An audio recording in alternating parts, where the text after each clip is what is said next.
Okay, well, we have Wendy McCain, Meredith Ketchum, Sheriff Sybil, and our standard newspaper representatives. Okay, great. Pam, Lisa, Jeff, and me. And I believe it's noon. Yep, it's noon. Okay. So, good afternoon. I'll call the Commissioners' meeting of December 28th to order. I'm going to ask that everyone please stand and join me in the Pledge of Allegiance, immediately following a moment of silence. I pledge allegiance to the flag of the United States of America and to the republic for which it stands, one nation, under God, indivisible, liberty and justice for all.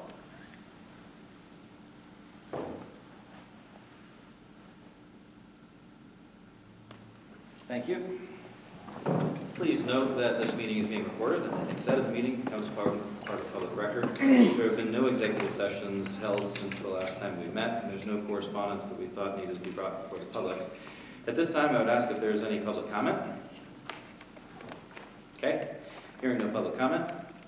The minutes from December 14th, both the Commissioners' public meeting and the special meeting are in your packet.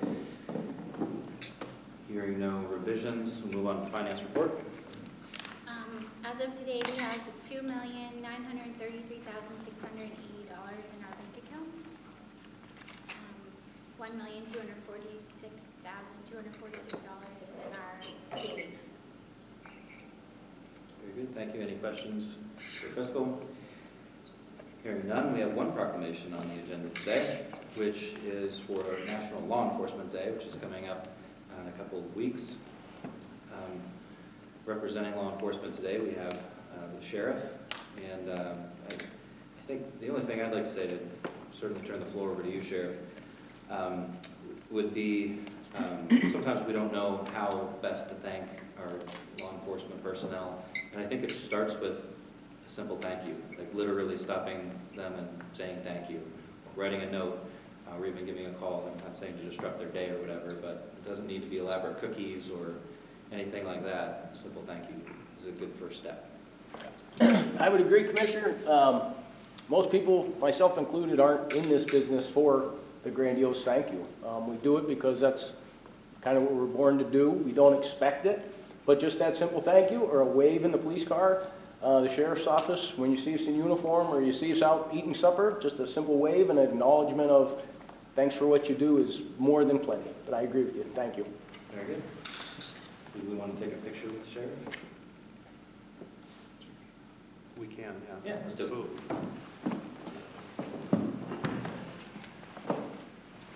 He doesn't want to take a picture with the sheriff.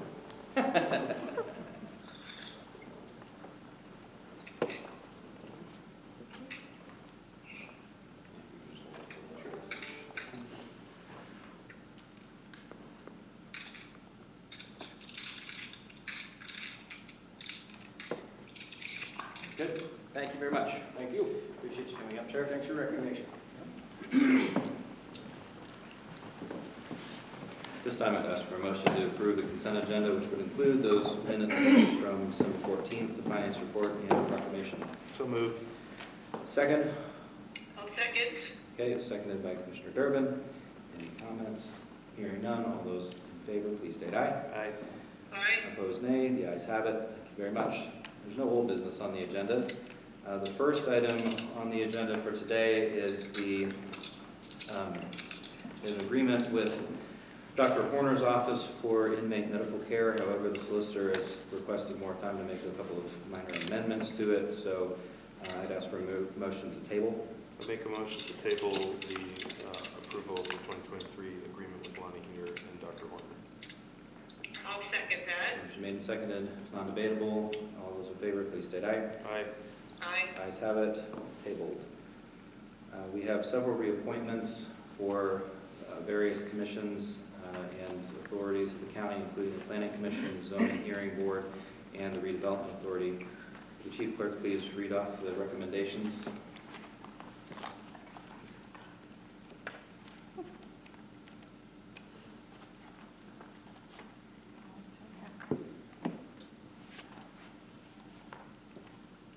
The first one is to reappoint Andy Brooks to the Warren County Planning and Commission for a 4-year term beginning January 2023.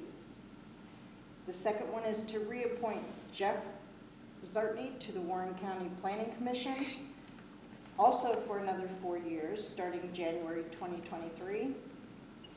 Third is to reappoint Ed Atwood to the County Zoning Hearing Board for a 5-year term, beginning January 2023.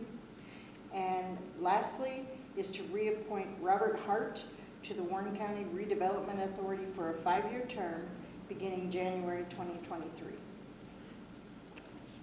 Make a motion to approve all of the appointments as presented. I'll second. Motion made and seconded. Any discussion? Just like to thank everybody that's served on these boards. That's, there's no great accolades for that work, and it is a commitment, so we appreciate it. If there's nothing further, all those in favor of the motion of approving the slate as presented, please state aye. Aye. Opposed, nay. The ayes have it. Next is our annual agreement with PA SAVIN, which is the inmate release notification system that's across the state that we buy into every year. It's a very standard agreement. Don't really have anything else to present about it. Make a motion to approve the 2023 PA SAVIN Agreement as presented. I'll second that motion. Motion has been made and seconded. Any discussion? Hearing none, all those in favor, please state aye. Aye. Aye. Opposed, nay. The ayes have it. Next, also related to the jail, Forest County contracts with Warren County in order to provide inmate care. We have requested, due to inflation and such, an increase this year in the daily fee that we charge Forest County for housing their inmates. They have graciously agreed. Therefore, you'll find an amended agreement for you. Any questions? Hearing none, do I hear a motion to approve?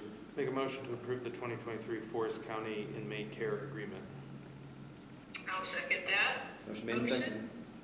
Any discussion? Hearing none, all those in favor, please state aye. Aye. Aye. Opposed, nay. The ayes have it. There's an annual fee schedule that we have to pass for children and youth services. Meredith, did you want to present or say anything about it? Just that it's increased with the standard increase that the caseworkers get, because the fee is based off of the caseworker's salary, so there is a slight increase for this year as well. It's all of the fees for the services that were ordered to perform for families that are not open with CYS. Very good. Any questions from Meredith? Hearing none, do I hear approval of the fee schedule? Make a motion to approve the Children and Youth Fee Schedule for 2023 as presented. I'll second that motion. Motion's been made and seconded. Any discussion? Hearing none, all those in favor, please state aye. Aye. Aye. Opposed, nay. The ayes have it. Thank you, Meredith. And finally, the gem of today's Commissioners meeting, adoption of the 2023 budget.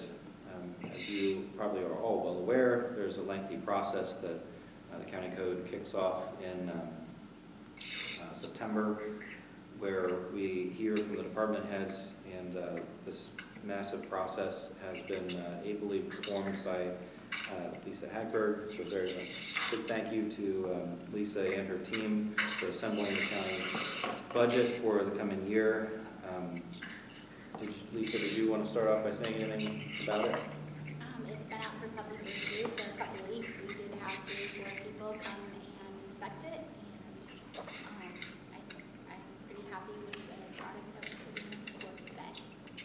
I think one of the biggest things to note about the budget in terms of, I guess, operational change is that we've bifurcated the capital from the operational spend, which of course is the way that it should have always been.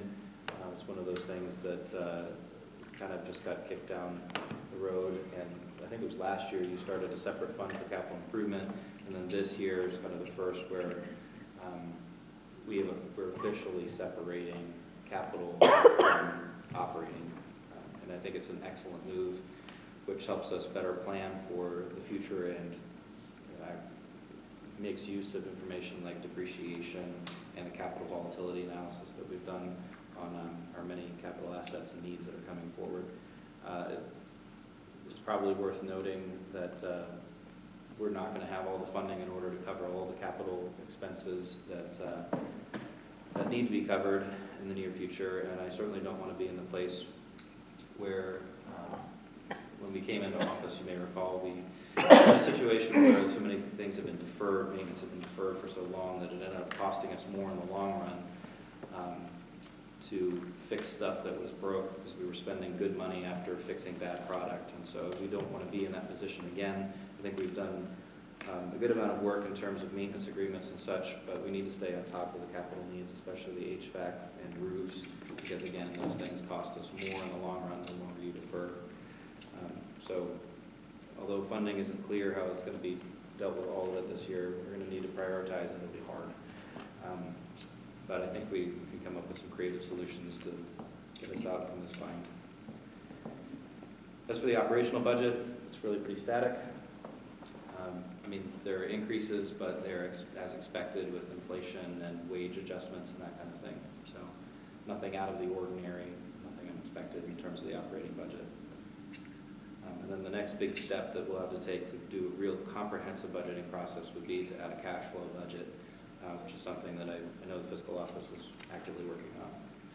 So all very good progress. Thank you very much again. Any other comments? I think the important thing is that there's no tax increase. The budget, the operational budget is balanced, so the capital expenses, many of them are being made because we have ARPA funds and other funds that are made available, so some of them are discretionary in nature, but for good reason. So we're making good investments in the county infrastructure. Good. If there's no other comment, I'd ask for a motion to approve the 2023 line item budget. Make a motion to approve the 2023 budget as presented. I'll second that motion. Motion has been made and seconded. Any discussion? Last chance to make amendments? Hearing none, all those in favor of the 2023 line item budget, please state aye. Aye. Aye. Opposed, nay. The ayes have it. Awesome. One thing I forgot is I wanted to thank Lisa Hagberg and the fiscal office for their work on this. This, for me, from my standpoint, has been the easiest budget process that we've ever had, and I think it's in large part due to their efforts. And I just can't say enough good things about their office and what they've done work-wise to make sure that we have a balanced budget. Any commissioner comments? Nothing here. Okay.